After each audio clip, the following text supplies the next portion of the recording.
নমস্কাৰ মৰমৰ ছাত্ৰ ছাত্ৰীসকল আমাৰ পঢ়াশালি নামৰ এই ইউটিউব চেনেলটোলৈকে তোমালোক সকলোকে স্বাগতম জনাইছো। এই ভিডিঅ'টোত তোমালোকৰ বিজ্ঞান পাঠ্যপুথিখনৰ প্ৰথম অধ্যায় শস্য উৎপাদন আৰু ব্যৱস্থাপনা নামৰ পাঠটোৰ প্ৰশ্ন উত্তৰ আলোচনা কৰিম। গতিকে ভিডিঅ'টো তোমালোকে শেষলৈকে চাবা। যদি ভাল পোৱা তেন্তে লাইক কৰিবা, কমেন্ট কৰিবা, লগৰ বন্ধু বান্ধৱীলৈকেও ভিডিঅ'টো শ্বেয়াৰ কৰিবা আৰু যদিহে আমাৰ এই চেনেলটোত ছাবস্ক্ৰাইব কৰা নাই তোমালোকে ছাবস্ক্ৰাইব কৰি বেল আইকনটো দবাই ৰাখিবা যাতে আগলৈকেও তোমালোকে এনেকুৱা ধৰণৰ ভিডিঅ'সমূহ লাভ কৰি থাকা। বলাচোন এতিয়া আমি প্ৰশ্নসমূহ কি আছে চাও আহা এবাৰ আৰু তাৰ উত্তৰসমূহ আলোচনা কৰো আহা। ইয়াত তোমালোকক প্ৰশ্নাৱলীত যি দিয়া আছে তাৰ যেটো 1 নম্বৰ হেতু হৈছে শুদ্ধ উত্তৰ বাছি উলিওৱা। ইয়াত যেটো 1 নম্বৰত তোমালোকক সুধিছে কোনবিধ খাদ্য শস্য। তোমালোকক অপচন 4টা দিয়া আছে ওলকবি, ধান, সৰিয়হ, মচুৰ। এই কেইবিধৰ ভিতৰত আমি যদি শস্য জাতীয় বুলি কওঁ, খাদ্য শস্য বুলি কওঁ, তেতিয়া অপচন বি টো ইয়াৰ শুদ্ধ হ'ব ধান। গতিকে ইয়াত তোমালোকে টিক মাৰ্কটো দি লবা নতুবা বহিত লিখি লবা। তাৰপিছত 2 নম্বৰটো আছে কোনবিধ শীতকালীন শস্য নহয়। ইয়াত খাৰিফ ক্ৰপ বুলি দিছে, আচলতে শীতকালীন যি শস্য হেতু ৰবি ক্ৰপ হ'ব লাগে। গতিকে এইটো তোমালোকৰ অলপমান ইয়াত ভুলকৈ দিয়া আছে। যি কি নহওক অপচনসমূহ আমি চাও। শীতকালীন শস্য নহয় বুলি কৈছে সয়াবিন, আলু, সৰিয়হ, মচুৰ। আমি যদি চাও আলু, সৰিয়হ, মচুৰ এই তিনিটাত বাদে সয়াবিনটো হ'ব শীতকালীন শস্য নহয় বুলি যেহেতু কৈছে, গতিকে সয়াবিনটো হ'ব ইয়াৰে শুদ্ধ উত্তৰ। এই গোটেই কেইটা আমি সাধাৰণতে কি কৰো শীতকালত খেতি কৰো, গতিকে ইয়াৰ উত্তৰটো হ'ব সয়াবিন। 3 নম্বৰটোত সুধিছে তোমালোকক কোনবিধ শস্যই নাইট্ৰজেন যোগান ধৰি মাটি হাৰুৱা কৰে। ফুলকবি, শালি ধান, ঘেহু আৰু মচুৰ মাহ। আমি জানো যে মাহজাতীয় শস্যৰ যি শিপা তাত ৰাইজোবিয়াম নামৰ টেমুনা সদৃশ হয় আৰু যিয়ে নেকি নাইট্ৰজেন যোগান ধৰাত সহায় কৰে। ঠিক আছে, গতিকে ইয়াৰ উত্তৰটো হ'ব অপচন ডি মচুৰ মাহ। তাৰপিছত আছে 4 নম্বৰ প্ৰশ্ন। 4 নম্বৰটোত চাবা তোমালোকে কোনবিধ ৰাসায়নিক সাৰৰ জৰিয়তে মাটিত দিয়া নহয়। Nitrogen, phosphorus, humus, potassium. আমি যদি চাও নাইট্ৰজেন, ফসফৰাছ আৰু পটাছিয়াম এই গোটেই কেইবিধে আমি কি ৰাসায়নিক সাৰ হিচাপে লাভ কৰো বা উপলব্ধ, কিন্তু হিউমাছটো হৈছে প্ৰাকৃতিক ভাৱে পোৱা এটা উপাদান যি নেকি মাটিত পোৱা যায়। ঠিক আছে, গতিকে অপচন সি টোৱে হ'ব ইয়াৰে শুদ্ধ উত্তৰ। তাৰপিছত যিটো প্ৰশ্ন আছে 2 নম্বৰ প্ৰশ্ন, এইটো চাবা তোমালোকে মাটি প্ৰস্তুত কৰিবলৈ ব্যৱহাৰ কৰা কেইবিধমান সঁজুলিৰ নাম লিখা। এই প্ৰশ্নটোৰ উত্তৰ মই বহিত তোমালোকক সুন্দৰকৈ লিখি ৰাখিছো, তোমালোকে চাই ইয়াৰ পৰা উত্তৰসমূহ তুলি ল'ব পাৰিবা। ঠিক আছে, 2 নম্বৰৰ যিটো প্ৰশ্ন হেতুৰ উত্তৰটো হৈছে মাটি প্ৰস্তুত কৰিবলৈ ব্যৱহাৰ কৰা কেইবিধমান সঁজুলিৰ নাম হ'ল নাঙল, হেৰ, কাল্টিভেটৰ আদি। এনেকৈ লিখিলে তোমালোকৰ হৈ যাব। তাৰপিছত আছে 3 নম্বৰ প্ৰশ্ন শস্য বুলিলে কি বুজা। তাৰপিছত আকৌ সুধিছে ৰোপণৰ সময়ৰ ওপৰত ভিত্তি কৰি শস্যসমূহক কি কি ভাগত ভাগ কৰা হৈছে।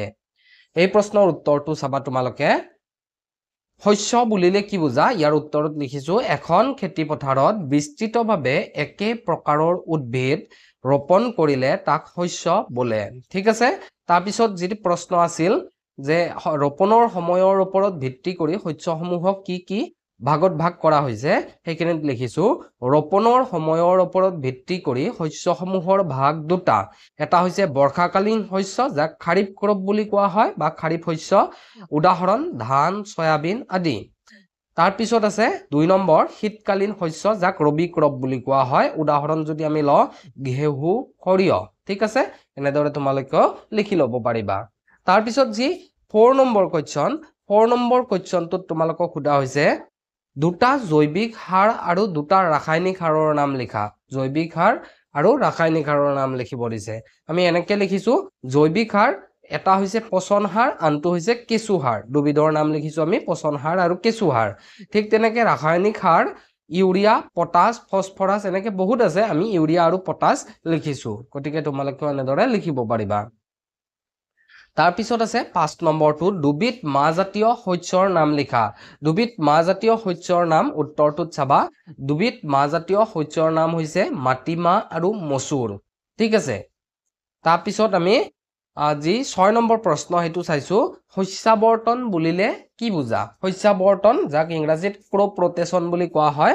গতিকে উত্তৰটো এতিয়া আমি চাম এডৰা খেতি পথাৰত প্ৰতি বছৰে একে শস্যৰ পৰিৱৰ্তে বিভিন্ন ধৰণৰ খাদ্য শস্য আৰু মাহজাতীয় শস্য সলনিকৈ কৰাকে শস্যাৱৰ্তন বোলে ঠিক আছে এনেদৰে তোমালোকেও লিখি ল'ব পাৰিবা উত্তৰটো তাৰপিছত যিটো 7 নম্বৰ প্ৰশ্ন হেতু আমি চাইছো জৈৱিক সাৰ আৰু ৰাসায়নিক সাৰৰ পাৰ্থক্য লিখিব দিছে অৰ্থাৎ জৈৱিক সাৰ আৰু অজৈৱিক সাৰনো কেনেকুৱা ধৰণে পৃথক হেতু লিখিব দিছে আমি ইয়াৰ উত্তৰটো এনেকে তালিকা সজাই লিখিছো এপিনে লিখিছো জৈৱিক সাৰ আনপিনে লিখিছো অজৈৱিক সাৰ ইয়াতে জৈৱিক সাৰত লিখিছো জৈৱিক সাৰ প্ৰাকৃতিকভাৱে উৎপন্ন হয় ইয়াক মানুহে কৃত্ৰিমভাৱে নবনায় গতিকে এই প্ৰাকৃতিকভাৱে উৎপন্ন হয় অজৈৱিক সাৰ ৰাসায়নিক বা অজৈৱিক সাৰ উদ্যোগত কৃত্ৰিমভাৱে প্ৰস্তুত কৰা হয় এই অজৈৱিক সাৰক ৰাসায়নিক সাৰ বুলিও কোৱা হয় গতিকে এনেদৰে লিখিছো যে অজৈৱিক বা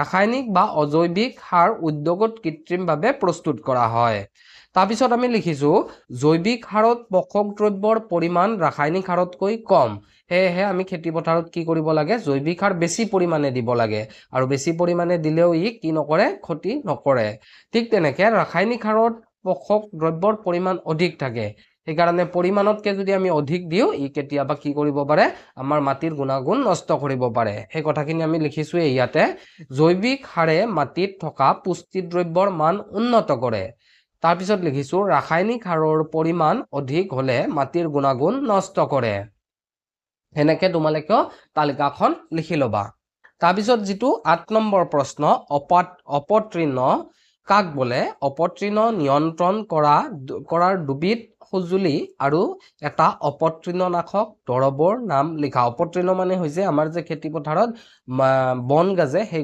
বনবিলাকেই হৈছে অপতৃণ ঠিক আছে এতিয়া কেনেদৰে লিখিছো চাবাচোন খেতি পথাৰত গজি উঠা অপ্ৰয়োজনীয় গছবোৰক অপতৃণ বোলে তাৰপিছত লিখিছো অপতৃণ নিয়ন্ত্ৰণ কৰাৰ দুবিধ সঁজুলি হল চক্ৰাকাৰ কোৰ আৰু জাপানীজ পেডি উইডাৰ তাৰপিছত লিখিছো আনহাতে এটা অপতৃণনাশক দৰৱৰ নাম হল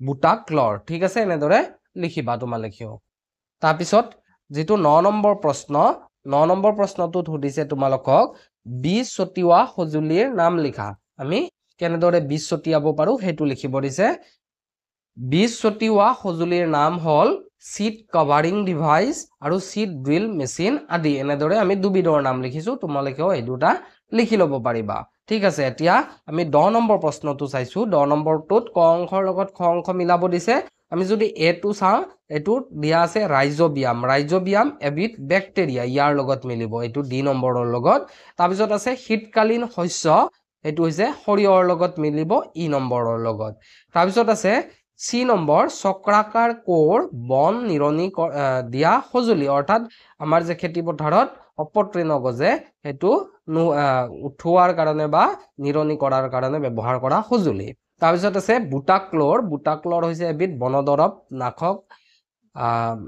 বননাশক দৰৱ ঠিক আছে এই বনবিলাক নোহোৱা কৰাৰ কাৰণে আমি যে মেডিসিন ব্যৱহাৰ কৰো দৰৱ হেতু বুটাক্লৰ তাৰপিছত আছে কাচি ধান কটা সঁজুলি এনেকে তোমালোকে আস্তানি মিলাইও লিখিব পাৰা নতুবা তোমালোকে সুন্দৰকৈ বহিত সমানকৈ লিখিব পাৰা ঠিক আছে মৰমৰ ছাত্ৰ ছাত্ৰীসকল আশা কৰো তোমালোকে এই ভিডিঅটোৰ দ্বাৰা উপকৃত হলা ধন্যবাদ আজিলৈকে ইমান